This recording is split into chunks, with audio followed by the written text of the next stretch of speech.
Mas hoje nós estamos iniciando essa nova série de mensagens. Nessa nova série nós vamos estudar os medos mais comuns, aqueles que nos afligem a alma e que nos levam a momentos de caos emocional e também, por que não, caos espiritual. Como é que nós podemos definir o medo? Pode, por favor. Isso. Essa visão aí é conhecida, hein? Rocky Balboa. Mas até chegar lá a gente precisa vencer algumas coisas. É isso que a gente está querendo trabalhar hoje aqui. Né? Então vamos lá. Como é que nós podemos definir o medo? Para definir o medo, eu estou usando o livro do David Cornfield, Introdução à Cura Interior. É um livro muito bem embasado. David Cornfield é um psicólogo cristão. E ele define o medo da seguinte forma: medo é o desejo sufocante de se esconder, defender-se ou fugir de algo ou alguém que nos incomoda ou nos ameaça. Isso é medo. E aí ele vai falar de 3 tipos de medo. O medo normal, que é proporcional ao nível de perigo que o ameaça. Então, veja bem, não é problema você ter medo de atravessar a rua com seu filho, segurando na mão. É um medo proporcional. E aí você tem que segurar bem com força, porque se escapa, você pode ter um problema. O medo proporcional é aquele que você está dirigindo na estrada, por exemplo, está chovendo. E aí você tira o pé do acelerador. É um medo proporcional. Mas há outros 2 tipos de medo, chamados de medos neuróticos. O medo exagerado, que é baseado na realidade, mas é desproporcional ao nível de perigo que o ameaça. E tem o medo irracional, que não tem base na realidade atual da qual estamos conscientes. Então o medo pode bloquear diversas áreas da nossa vida, pode bloquear-nos nos relacionamentos, inclusive na vida espiritual e em relação a Deus.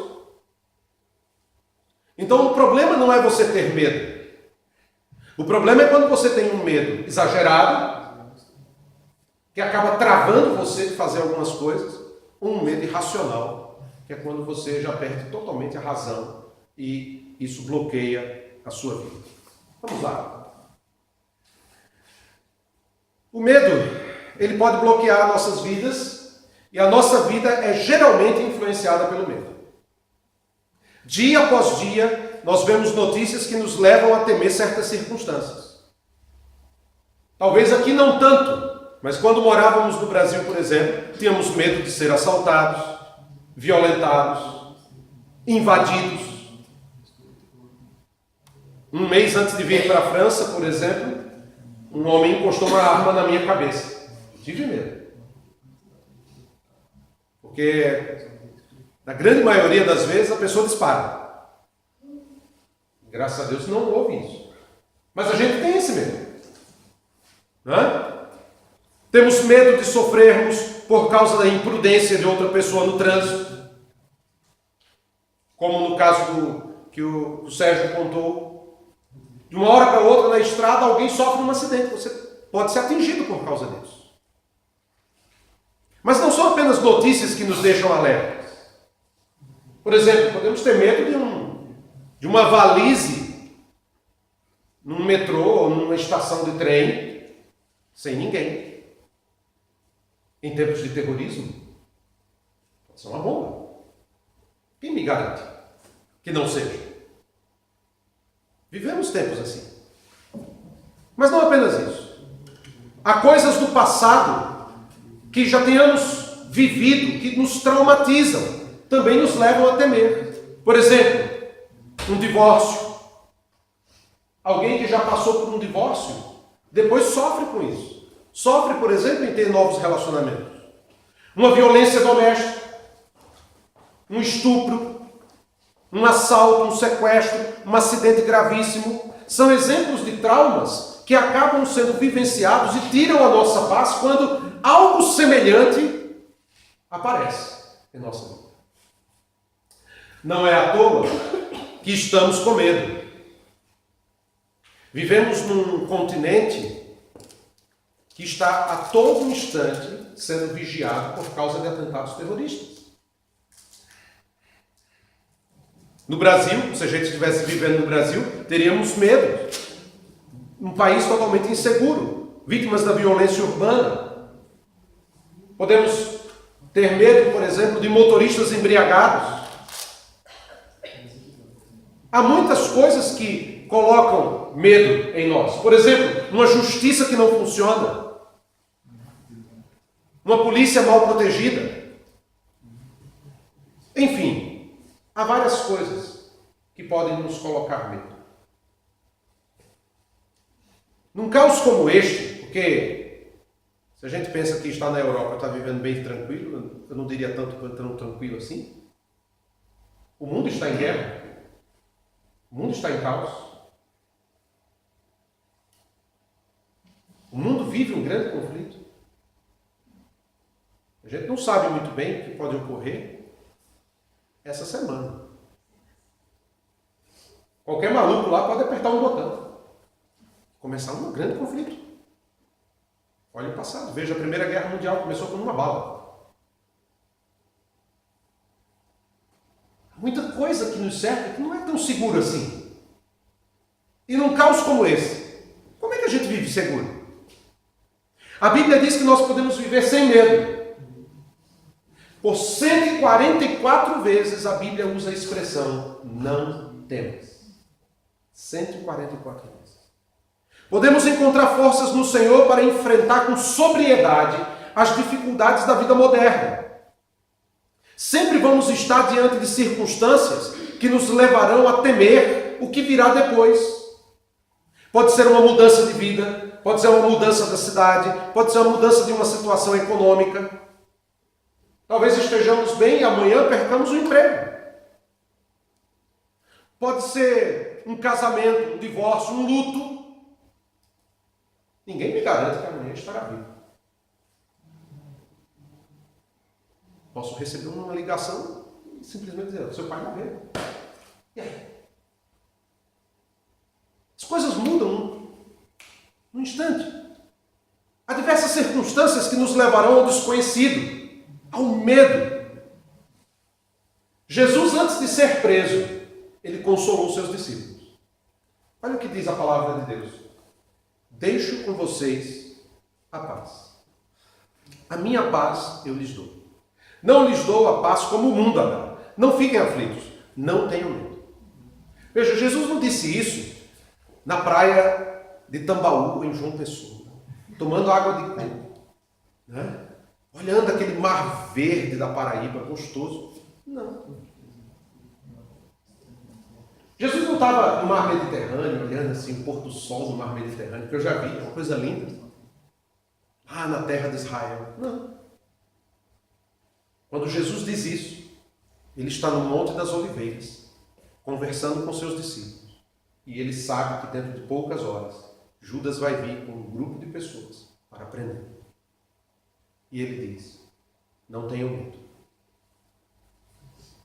Jesus sabia que seus discípulos não aguentariam aqueles momentos que se seguiriam. Ele sabia que cada um deles, embora eles tivessem dito que, não, nós vamos ficar com o Senhor, embora eles tivessem dito que com coragem, né? Não, nós estamos prontos para ser presos com o Senhor. Jesus sabia que na hora H, todos iam fugir. Já era uma profecia, mas todos iriam fugir. O apóstolo João, na sua primeira carta, ele diz assim, e nós mesmos conhecemos o amor que Deus tem por nós e cremos nesse amor. Deus é amor. Aquele que vive no amor vive unido com Deus e Deus vive unido com ele. No amor não há medo. O amor, que é totalmente verdadeiro, afasta todo medo. Portanto, aquele que sente medo não tem no seu coração o amor totalmente verdadeiro, porque o medo mostra que existe castigo. Olha que coisa linda, o texto diz: no amor não há medo.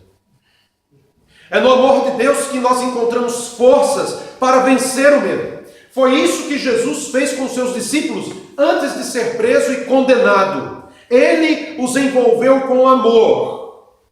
E o apóstolo Paulo, escrevendo a Timóteo, ele vai dizer o seguinte: porque Deus não nos tem dado um espírito de medo, mas de poder e de amor e de uma mente tranquila. Amém. Você pode ler comigo esse versículo? Vamos ler todos juntos a nossa voz esse versículo? Porque Deus não nos tem dado um espírito de medo, mas de poder e de amor e de uma mente tranquila. É isso que Deus deseja fazer com você hoje. Amém.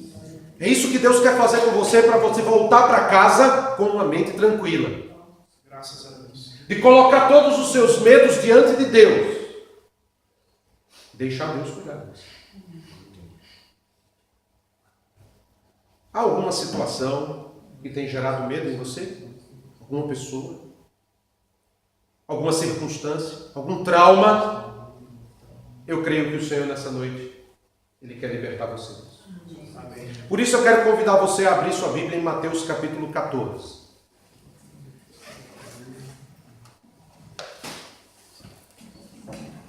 E acompanhar comigo o que Jesus fez com os discípulos. Mateus capítulo 14, 22 a 32.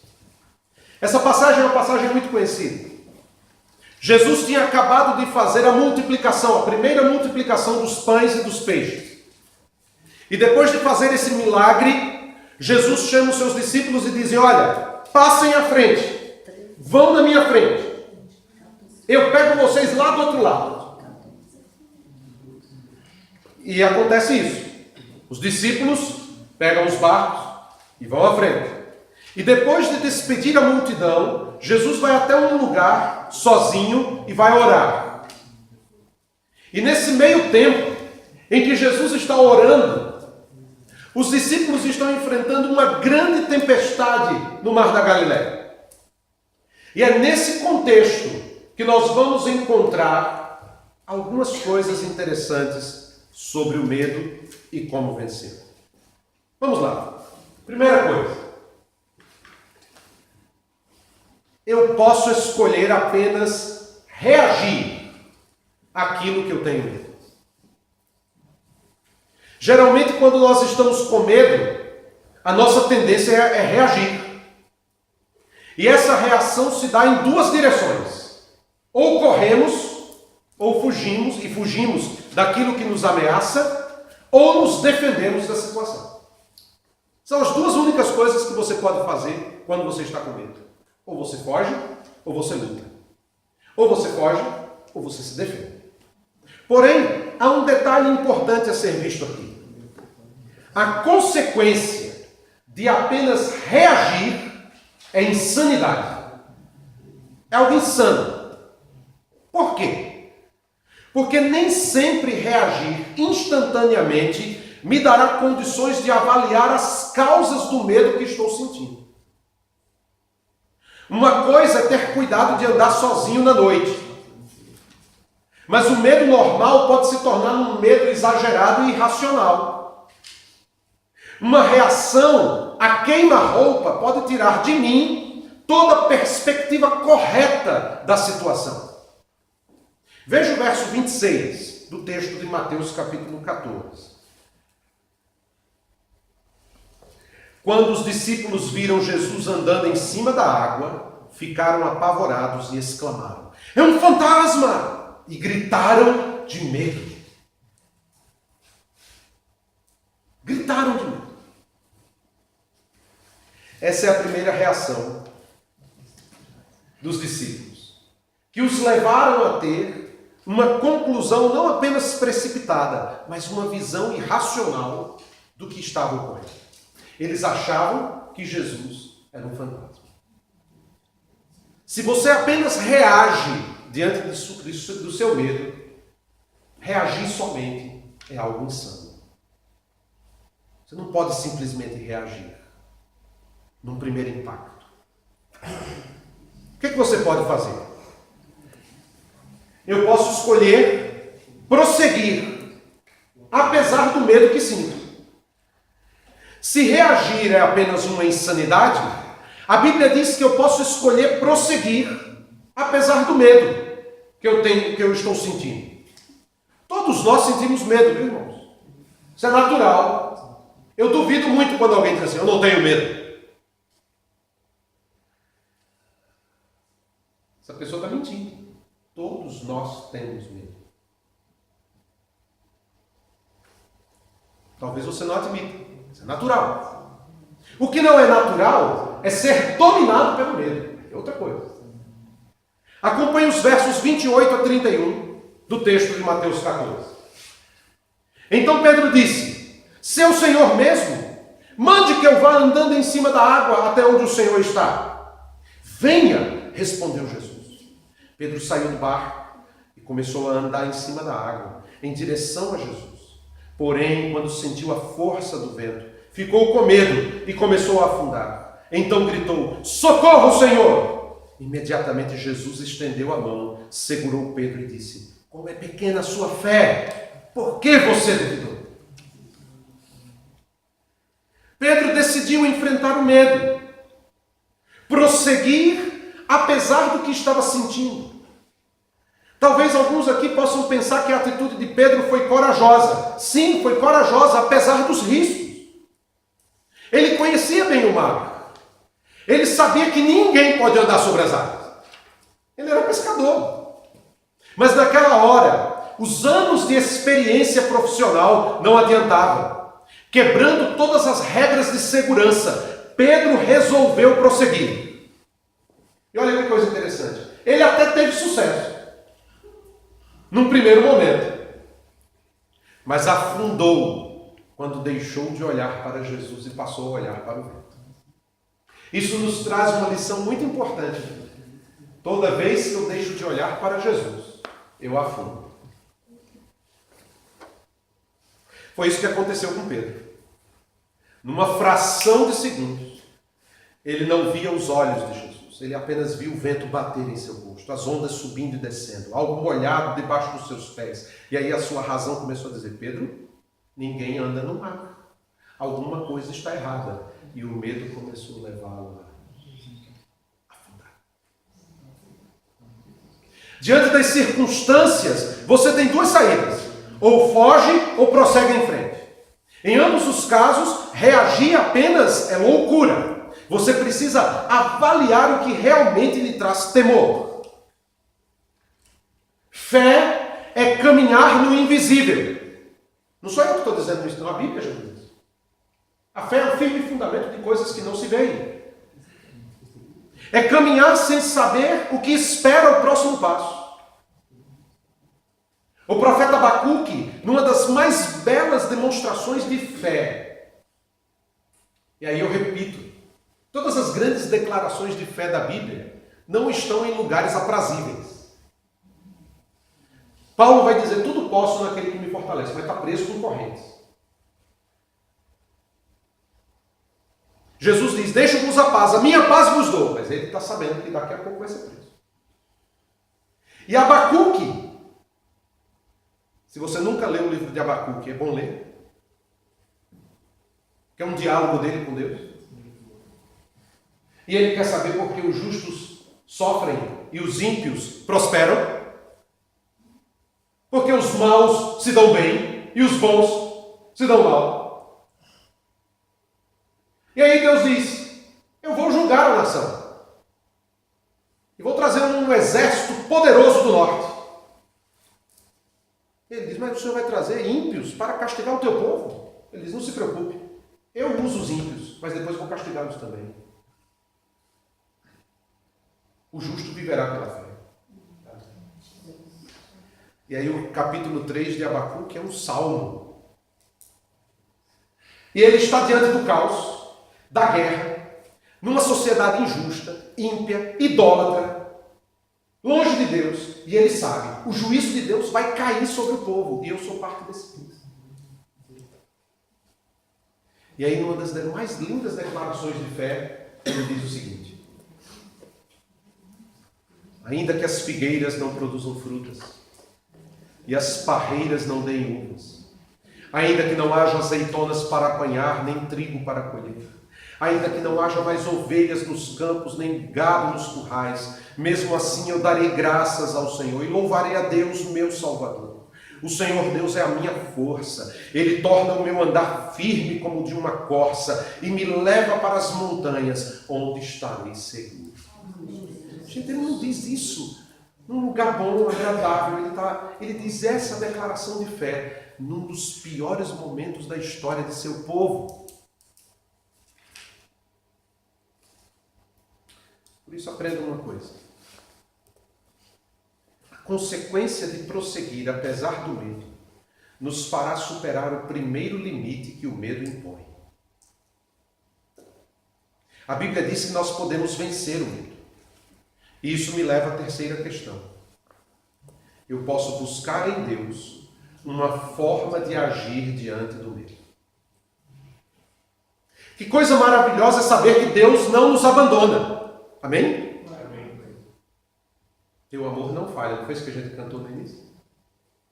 O amor de Deus não falha. Deus não nos abandona.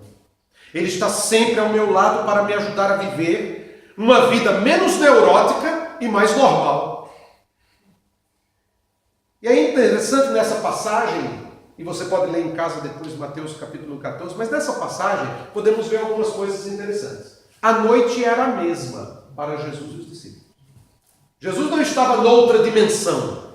Ele vivia a mesma noite escura. Outra coisa, o mar era o mesmo para Jesus e os discípulos. Jesus não estava noutro mar. Ele via que o mar estava agitado e estava caminhando sobre esse mar perigoso. Mas há um terceiro detalhe. A tempestade era a mesma para Jesus e os discípulos. Não havia anjos com guarda-chuvas ao redor de Jesus. Jesus estava andando no mesmo mar, na mesma tempestade, nas mesmas condições. Isso me mostra que Jesus estava ali com os seus discípulos. Ele não teve privilégios por ser o Filho de Deus. E aí vem uma pergunta. Por que Jesus não teve medo? Alguém pode dizer assim, porque Jesus era o Filho de Deus. Era o Filho de Deus, mas estava em forma humana. A Bíblia diz que ele deixou sua glória. Ele esvaziou-se a si mesmo. Não teve por usurpação ser igual a Deus. Assumiu a nossa forma. Se você pensa assim, eu estou sofrendo. Você acha que Jesus não sabe o que é sofrimento? Ele sabe o que é sofrimento. Porque ele esteve na nossa carne. Só não teve pecado. Mas ele sabe o que nós sofremos. Você acha que Jesus nunca passou por angústia? Ele sabe o que é angústia. Angústia de morte. A ponto de suar sangue. Você acha que Jesus não sabe o que é luto? Sabe? Talvez teve que enterrar José. Você acha que Jesus não sabe o que é ser traído? Ele foi traído. Jesus conhece tudo de nós, porque ele vivenciou nossa dimensão. A pergunta é, por que Jesus não teve medo? Vamos aprender duas coisas aqui. Por que Jesus não teve medo? Primeiro, Jesus tinha um coração sublime. Olha o diz o verso 22 de Mateus 14. Logo depois, Jesus ordenou aos discípulos que subissem no barco e fossem na frente para o lado oeste do lago, enquanto ele mandava o povo embora. Depois de um dia desgastante, estressante, de muito trabalho, de mensagens, de curas, de sinais, Jesus não corre para o barco. Ele pacientemente vai despedindo a multidão. E há um detalhe interessante. Mateus diz que naquele dia Jesus tinha multiplicado pães e peixes. E a Bíblia diz que eram 5.000 homens, sem contar mulheres e crianças que comeram naquele banquete. Se você fizer uma conta, uma mulher para cada homem e um filho para cada casal, você vai ter pelo menos 15.000 pessoas ali. Alguns daqueles homens podem ter sido solteiros, claro. Mas só de pensar em 5.000 homens já é gente pra caramba. Algo que me diz aqui que é importante. A agenda de Jesus era a agenda de Deus. E a agenda de Deus são pessoas. Por que nos reunimos aqui? Porque queremos que pessoas venham ouvir a palavra de Deus. Porque a agenda de Deus são pessoas. Deus não está preocupado com o prédio. A gente pode fazer um culto aqui, pode fazer um culto lá fora. Pode fazer um culto dentro da casa, dentro de uma gruta, na praia, não importa. O mais importante para Deus são pessoas. Nós podemos estar em casa, descansando. Poderia muito bem ter uma vida muito tranquila. Já preguei, já estive no culto hoje de manhã. Poderia muito bem dizer, olha, não dá para trabalhar à tarde. Não. Mas a agenda de Deus são pessoas. Ele não estava preocupado com o que viria depois, nem com as dificuldades que aconteceriam. A prioridade eram as pessoas. Há um hino antigo. Silvia vai ficar. Que diz: se teu coração estiver em paz. Alguém conhece aqui? Se teu coração estiver em paz, bem contente, alegre, sempre te acharás. Se teu coração estiver em paz, verás que um arco-íris cada nuvem traz. Às vezes a gente vê as nuvens escuras de chuva e diz, meu Deus, mas por trás de cada arco-íris, de cada nuvem escura, há um arco-íris de Deus. A pergunta que lhe faço é a seguinte: qual é o segredo de um coração sublime? O segredo de um coração sublime é a vida nas mãos de Deus. Quem descansa nas mãos de Deus não vive com medo, não vive apreensivo, não vive estressado. Leia comigo, por favor, Provérbios 27, 19. Leia comigo. Assim como a água reflete o rosto, o coração reflete quem somos. Quem somos. Quando você encontra alguém assim, tenha certeza, o coração dela está do mesmo jeito. Quando você vê alguém sempre, o coração se reflete no rosto. A pergunta que ele faz é: como que está o teu coração? Como está teu coração? As pessoas são a prioridade de sua vida. Muitas vezes nós estamos voltados para nós mesmos e esquecemos de ver o sofrimento das outras pessoas. O medo reflete um coração pequeno que olha apenas para si mesmo. Se você tem passado por momentos difíceis que lhe causam temor, pare e veja ao seu redor. Outras pessoas também estão sofrendo. Às vezes a gente diz, só eu sofro, só eu padeço, só eu vivo em luta. Cadê Deus? Para um pouco, olha ao redor. Você vai ver que há outras pessoas que estão sofrendo. Quanto mais ajudamos as outras pessoas, mais somos ajudados. Jesus não olhava para si mesmo. Ele dava tempo às pessoas que estavam ao seu redor. Preste atenção quem está ao seu lado. Às vezes a única coisa que essa pessoa precisa é de um abraço. Uma palavra de amor. Mas há uma segunda coisa porque Jesus não teve medo. Jesus tinha a atitude correta. Se você observar os versos 23 e 24, você vai ver o seguinte: depois de mandar o povo embora, pode pôr isso. Jesus subiu um monte a fim de orar sozinho. Quando chegou a noite, ele estava ali sozinho.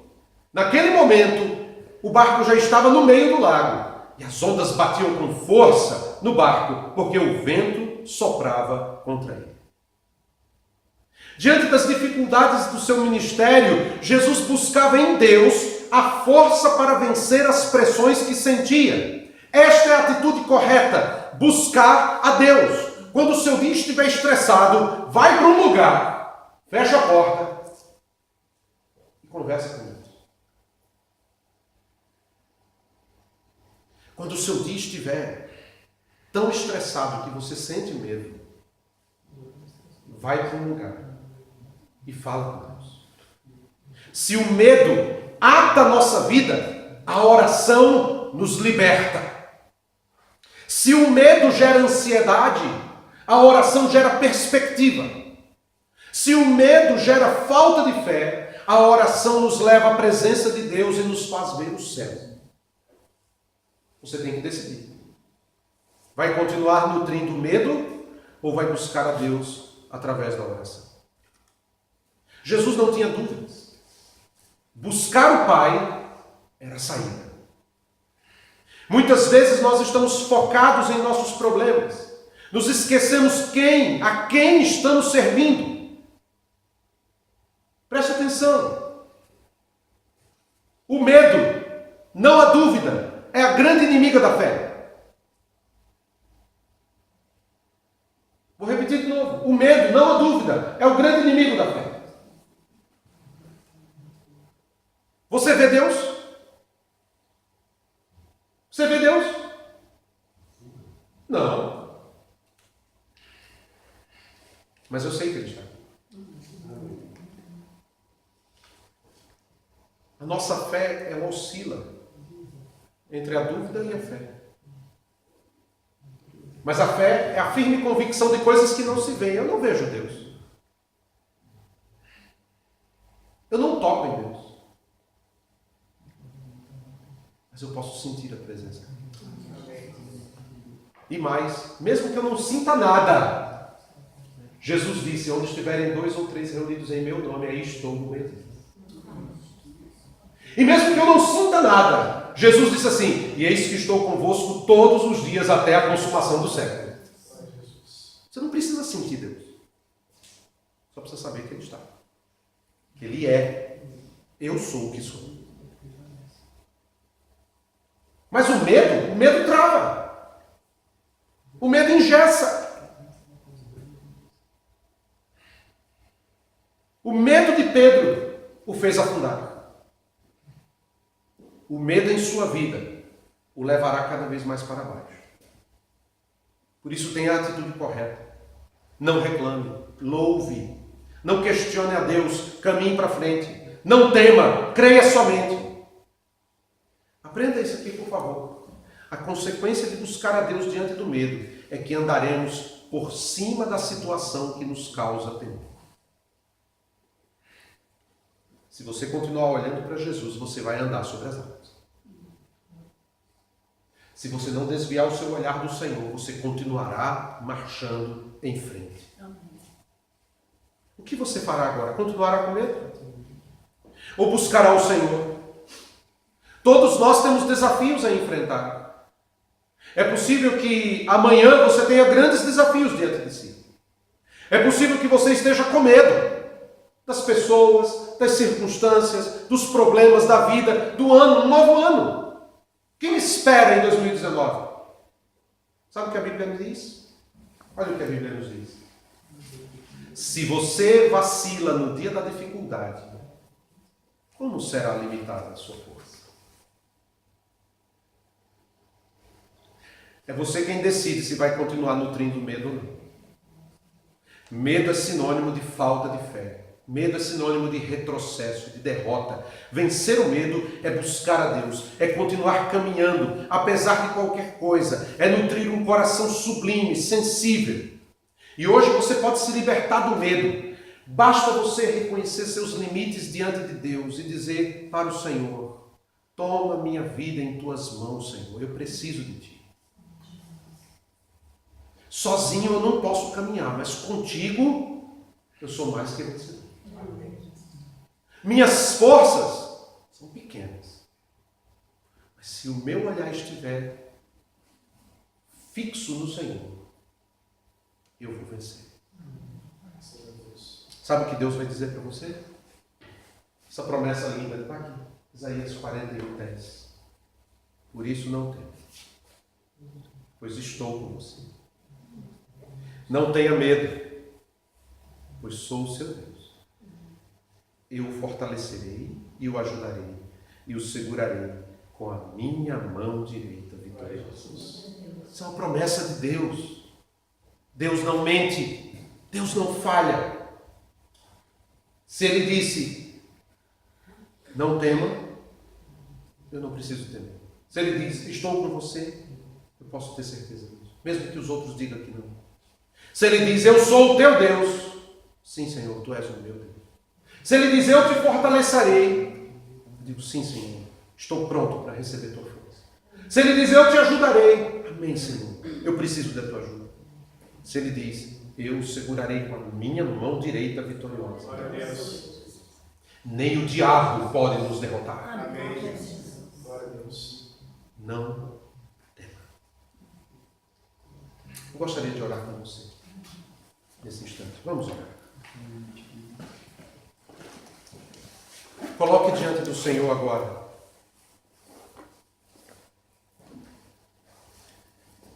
aquilo que causa medo em você. Converse com o Senhor agora. Se há algo que lhe causa temor, medo, algo que lhe traz angústia ao coração, fale com Jesus agora.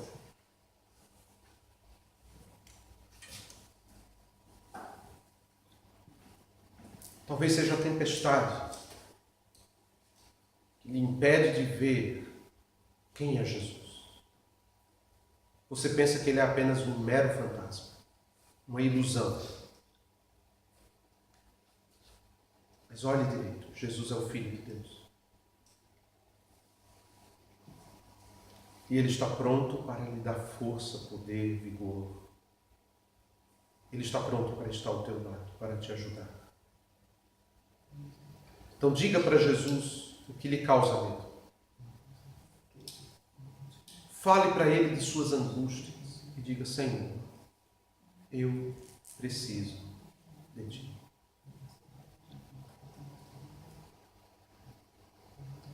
Pai, há muitas coisas que nos causam medo.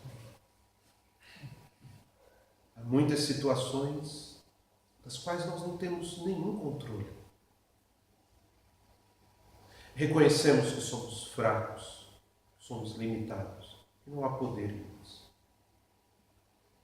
Temos em nossa história traumas, situações desagradáveis, tristezas, que muitas vezes foram acumuladas com o passar dos anos e se tornam fantasmas que nos assombram e nos causam pavor.